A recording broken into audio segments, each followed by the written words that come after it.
Assalamualaikum warahmatullahi wabarakatuh.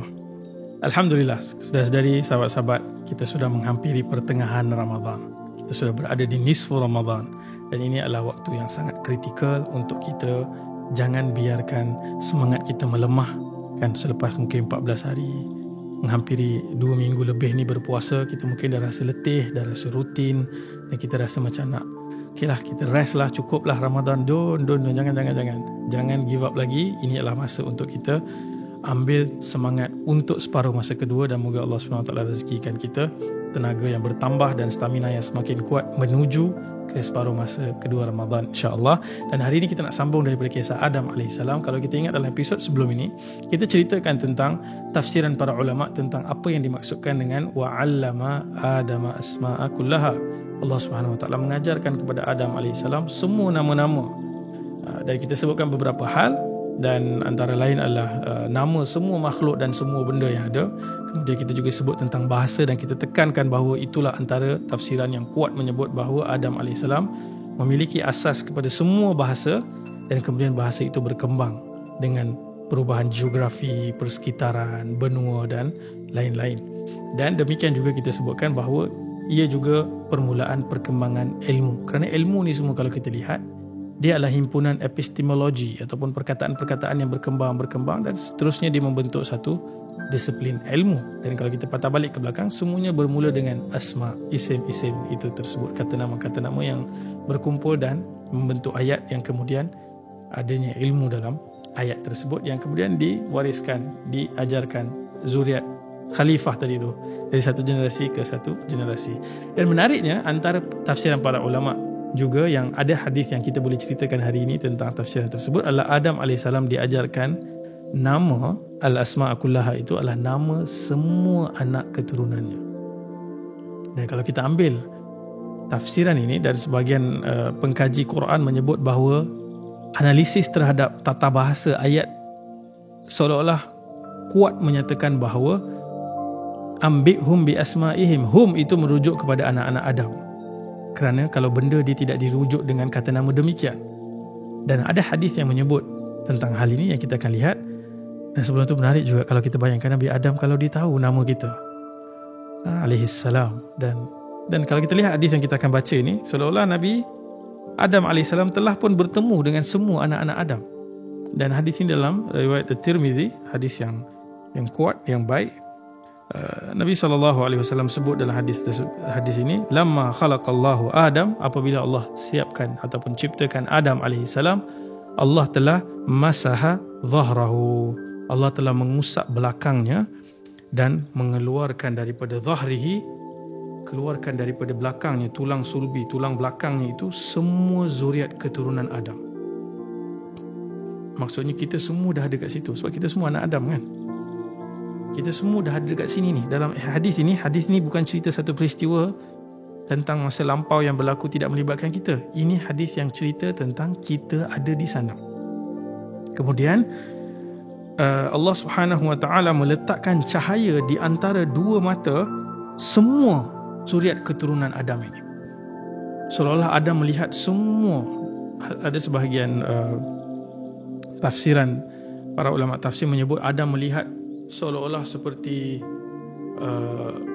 biji-biji yang banyak dalam angka entah berapa banyak kan, kita berapa banyak manusia sejak Adam AS sampai yang ke akhirnya entah berapa trilion mungkin.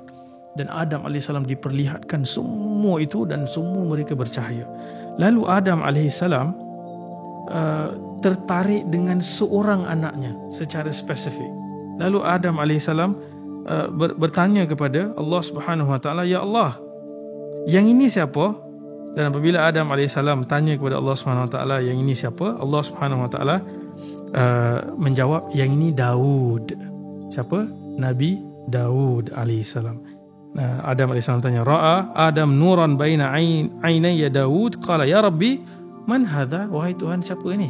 Lalu Allah kata, ini adalah anak kamu Daud. Dan Daud ni seorang Nabi SAW yang istimewa. Bahkan Nabi kita SAW sebut berkaitan dengan puasa, puasa yang paling baik adalah puasa Nabi Daud. Macam mana Nabi Daud berpuasa? Hari ni puasa, esok tak puasa. Kemudian hadis selepas tu puasa, kemudian selepas itu tak puasa. Maksudnya selang-seli. Sehari puasa, sehari tak puasa. Sehari puasa, sehari tak puasa. Dan Nabi kata itulah puasa yang paling baik. Mungkin boleh tengok kajian, adakah ia seperti intermittent fasting yang ramai orang buat hari ini untuk jadi lebih sihat, untuk jadi lebih bertenaga kan. Mungkin kita boleh study adakah ia sebenarnya adalah satu rutin ataupun kaedah yang diamalkan oleh Nabi Daud AS. Dan Nabi Daud ketika dipersembahkan di hadapan Adam AS, Nabi Adam tanya kepada Allah SWT, wahai Tuhan, berapakah umurnya? Kam umruhu? Qala sittuna sana. Umur dia 60 tahun. Dan apabila Nabi Adam AS mendengar bahawa umur Daud AS 60 tahun, Nabi Adam rasa sedih. Kesiannya 60 tahun je dia akan hidup, singkat sangat. Jadi Adam AS membuat permintaan kepada Allah SWT. Apa permintaan Adam AS? Adam AS membuat permintaan kepada Allah SWT, tambahkan bagi dia 40 tahun daripada umur aku kepada Daud AS. Tambahkan umur aku 40 tahun daripada umur aku ni. Ambil dia macam share kredit. Kita boleh share internet kan. Nabi Adam AS share umur dia, ambil 40 tahun daripada umurnya 1000 tahun. Nabi Adam AS dikurniakan umur 1000 tahun, dikurangkan 40 tinggal 960 tahun. 40 tahun bagi kepada Daud AS. Dan hadis ini ada ending yang menarik kerana Nabi SAW ceritakan kepada kita bahawa apabila tiba waktu Nabi Adam AS ditarik nyawanya, pada ketika itu dia baru berusia 960 tahun. Jadi apabila malaikat datang nak tarik nyawa, para nabi ni, para malaikat akan minta izin sebelum menarik nyawa mereka. Dan itu juga kita baca dalam sirah Nabi SAW. Malaikat datang dan memaklumkan, saya datang untuk mencabut nyawa. Kerana mereka ada prosedur khas melibatkan para nabi. Dan apabila malaikat maut datang nak tarik nyawa Adam AS, Adam AS tanya, kan aku ada 40 tahun lagi. Dan malaikat kata, kan 40 tahun tu dah bagi dekat Daud. Dan Nabi Adam kata, aku ada bagi 40 tahun dekat Daud. Mana ada? Aku tak ada bagi pun.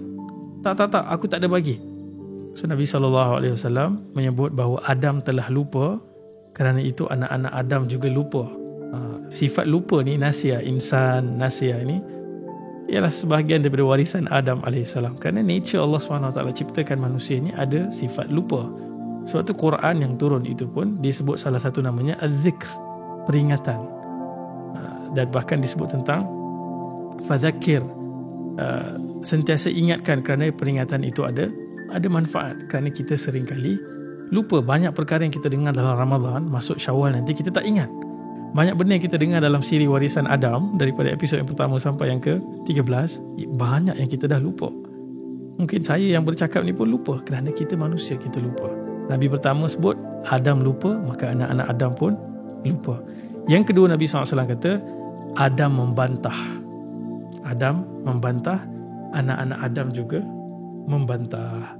Jadi itu antara perkara yang menarik kita lihat, menyebabkan para ulama sebahagiannya menyebut wa'allama Adama asma'a kullaha. Itu bermaksud, contohnya dalam Ibnu Katsir menyebut wa'allamahu asma'a dzurriyyati, Allah telah mengajarkan nama-nama zuriat keturunannya. Ada juga yang menyebut bahawa seperti Al-Qurtubi menyebut asma'u dzurriyyati wa a'marihim wa rizqihim wa ajalihim.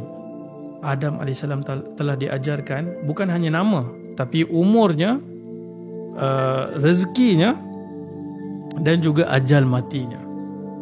Dan ini pandangan-pandangan dalam kalangan ulama tentang apa yang telah diajarkan kepada Adam dan apa yang Adam lalui melihat semua anak keturunan Adam. Dan satu perkara yang saya nak tutup episod ini adalah sebenarnya apa berlaku selepas kita diperlihatkan di hadapan Adam AS.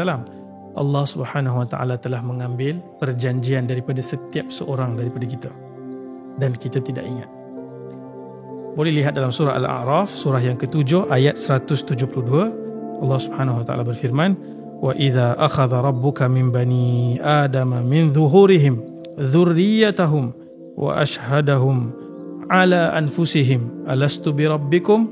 Kita semua kata apa? Qalu bala syahidna an taqula an taqulu yaumal qiyamati inna kunna an hadza ghafilin. Allah kata, dan ingatlah ketika Tuhanmu mengeluarkan dari sulbi, tulang belakang anak-anak Adam, keturunan mereka.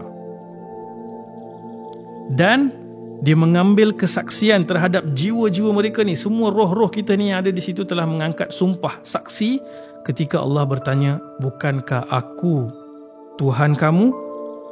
Mereka semua jawab. Siapa mereka ni? Kita lah. Kita semua jawab, benar, engkau adalah Tuhan kami, kami bersaksi.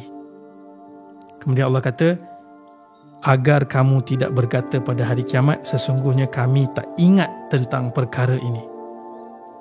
So Allah ingatkan.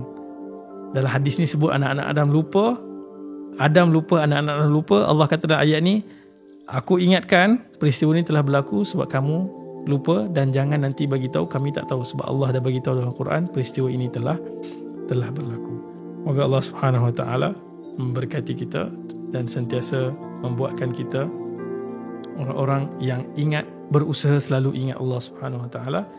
Dan dalam ini kita juga belajar bahawa Adam AS sayang kepada zuriat keturunannya, sehingga dia simpati kalau Daud AS umurnya hanya 60 tahun dan Adam AS berikan daripada umurnya kepada Daud. Tentulah dia juga mengasihi dan menyayangi semua anak zuriat keturunannya. Dan kalau dia kenal, kita juga rindu untuk berjumpa dengan ayah kita Adam AS. Sekian, Assalamualaikum warahmatullahi wabarakatuh.